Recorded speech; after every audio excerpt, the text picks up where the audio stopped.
Mga ka-sports, 6-3 ang ibinagsak nila kay Renz Abando.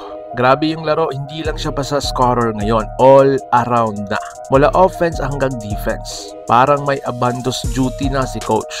May mga chase down blocks pa na parang highlight reel sa NBA. Kung trip mo po ganitong content, paiwan ng follow at pa-subscribe na din. Tara, simulan na natin. Sa unang quarter pa lang napakainit na agad si Abando.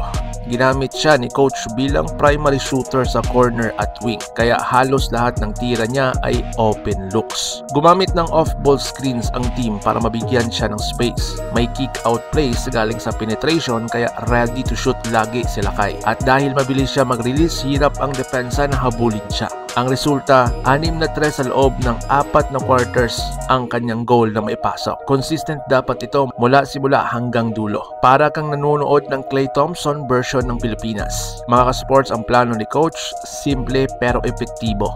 Sa stretch the floor, gamit si Abando bilang spacer sa labas. Kapag lumapit ang depensa sa kanya, may cutting lanes para sa mga big man. Kapag naiwan siyang open, automatic 3 points na yan. Ang maganda pa, hindi lang